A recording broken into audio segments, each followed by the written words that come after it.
Hi, this is Whitney, physical therapist from U18 Sports Medicine, and today we're going to be talking about injury prevention strategies using plyometric techniques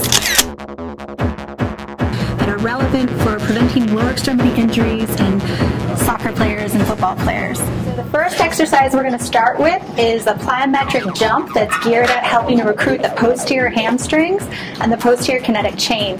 This is called a squat jump. He's going to reach back, weight is shifted into his heels, and he's going to explode, reaching all the way up to the sky and coming back, sitting back into his heels. Now go ahead and pause and hold there for a second. Just reach to the back of your calves. I want your chest lifted about 30 more degrees, a little bit more like that. When the chest is deeper than 30-degree angle, it actually shifts the weight more into the knees, putting stress on the front of the knees. So you want to train with perfect form, and during these plyometric jumping drills, you should really be giving feedback constantly to the athletes so that they can cue and change and adapt their technique to create a better alignment. Okay, so we're going to do 3 in a row. Pause for a second in between each one. Start with the feet about hip width apart, no wider. Get your chest lifted, reach your hands towards your heels, and jump up. And then find that deep squat position. Keep that chest lifted. And stop.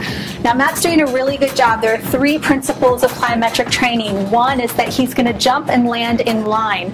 When he's in line, his hip, knees, and ankles are all on the same plane. If the knees are shifted too far forward, again, that's stress on the anterior knee.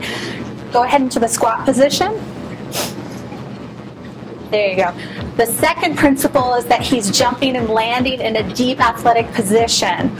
So we call that in a low position. Go ahead and jump up and then find that low athletic stance.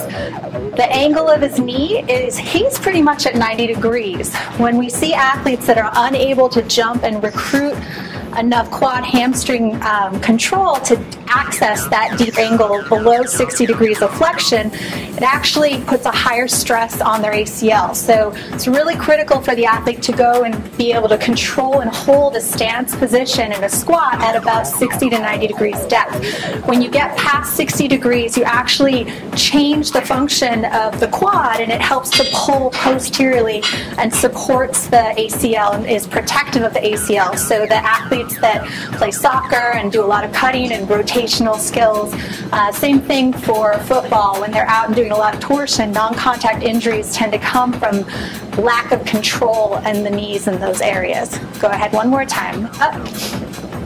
And the third principle is that he's landing very quietly, and he's landing with a really light landing. The light landing is a reflection of how much strength and control he has.